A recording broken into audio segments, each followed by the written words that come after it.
Hablaremos del cortejo de Odín, el príncipe de los dioses nórdicos, a Rinda, una mujer que no terminaba nunca de aceptarlo. Comenzamos contando una tragedia famosa y acaso enojosa de contar porque la contamos cada 10 días, pero que es indispensable de recordar para entender el contexto de lo que vendrá después. La tragedia famosa es la muerte de Balder, el hijo preferido de Odín. Balder era casi invulnerable, recuerden ustedes que los dioses habían comprometido a todos los elementos del universo para que no le hicieran daño. Se olvidaron, sin embargo, de hacerle jurar tal cosa al muérdago, una planta humilde. Enterado de esa excepción, Loki, el dios malo, fabricó con el muérdago una flecha y se le entregó al ingenuo Hodur, que era un dios ciego. Hodur estaba participando en unos juegos que consistían en probar lo durable que era Balder. Le arrojaban cosas que no le hacían ningún daño.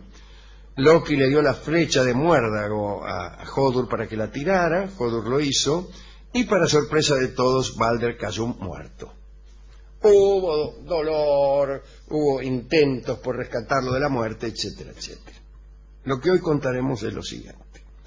Odín recordó una profecía del adivino Hrothiof, a la que en su momento no había dado demasiada importancia.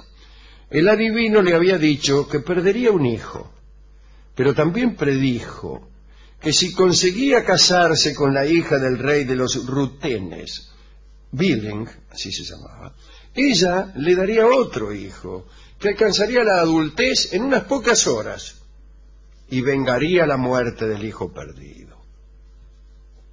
El caso es que Odín, recordando aquel vaticinio, tuvo ganas de tener ese hijo para vengar a Balder.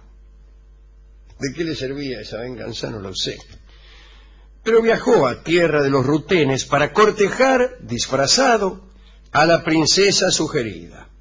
Era común que los dioses se disfrazaran de mortales en su trato con los hombres. Tan común era en los mitos nórdicos como en los mitos griegos.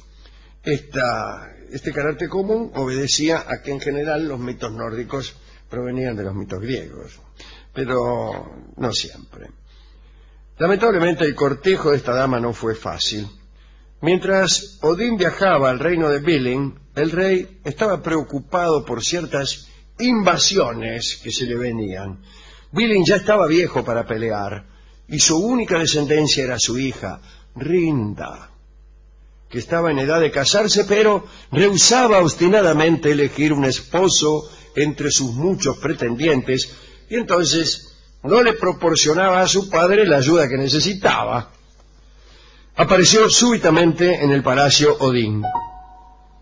Iba vestido con un manto blanco y un sombrero bajo. Siempre usaba sombreros bajos, Odín, para ocultar el hecho de que era tuerto. Tenía un solo ojo porque el otro lo había entregado en una fuente, en la fuente de Mirmir, que proporcionaba sabiduría a quien se remojaba en ella.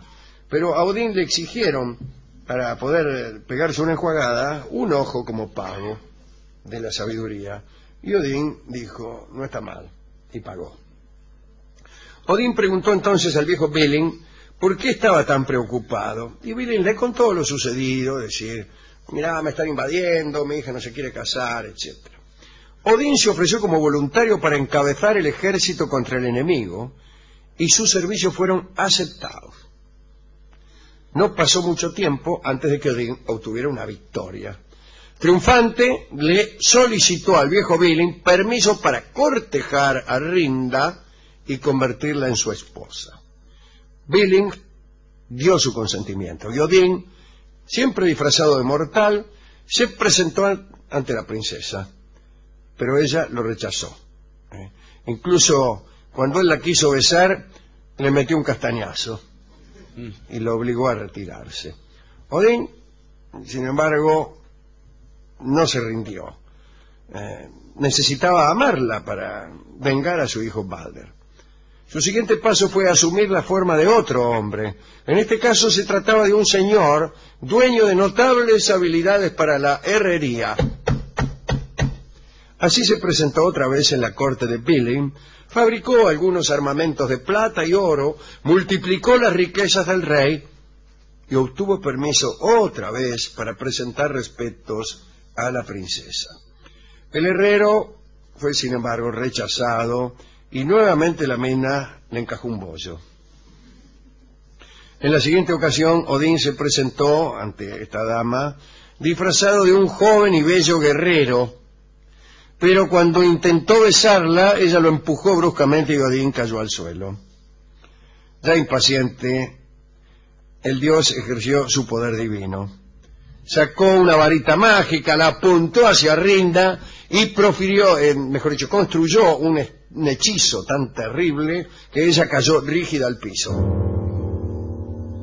Cuando recobró el conocimiento, el pretendiente había desaparecido, pero Rinda había perdido el juicio. El hechizo le había dejado una profunda melancolía, poblada de llanto perpetuo.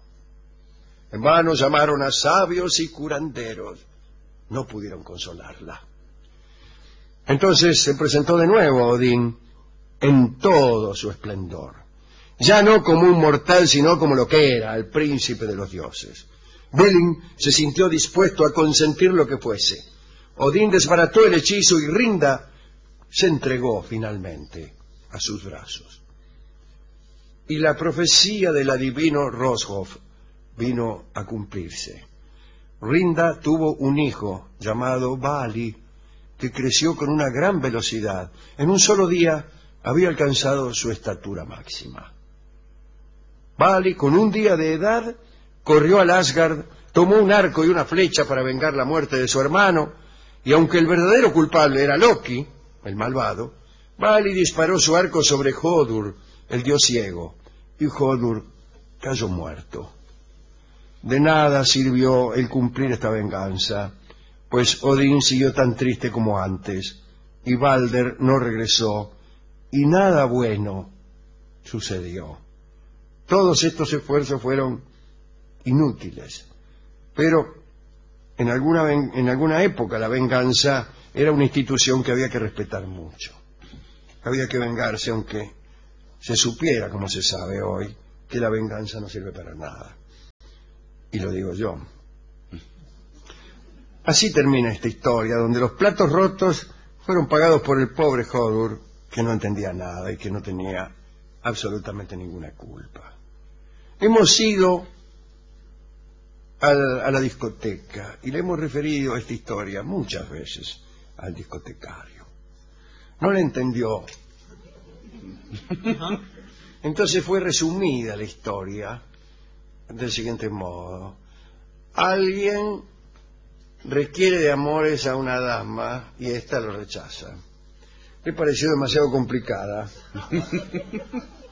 El discotecario, la verdad que no le pone voluntad, porque ya... No, es un hombre que se aburre muy rápidamente ante la mínima complicación. Él prefiere las historias lineales y breves. Una vez había un hombre, punto. Esta es una historia límpida y sin conflicto. Había una vez un hombre, listo. No es una historia plana. Me dirás, bueno, pero... de tan amplia puede ser compleja. Nos ha dicho Todorov que esa no es una historia, que no hay conflicto, ni hay valles, ni cuestas. Pero eso no lo entiende el discotecario. Después de la quinta vez, ya se lo explicamos con ademanes, y él nos dio una cifra, no un número, sino un ritmo, una forma musical, una forma musical criolla que se llama la cifra. Sí. Y hay una de ellas que se llama Criollita de sí que sí, que es lo que le decía Odín a Rinda. Criollita de sí que sí es una propuesta extraordinaria. ¿Y se llama una cifra? Sí. Así que vamos a escuchar a Carlos Gardel cantando esta cifra que se llama Criollita de sí que sí. Si a mí me dijeran, si yo fuera mujer y me dijeran Criollita de sí que sí, diría que sí. Y si me dijeran cualquier otra cosa, también diría que sí. Pero no soy mujer. Y lo mismo digo que sí, ¿no? Escuchemos ya mismo esta cifra. Adelante, don Carlos.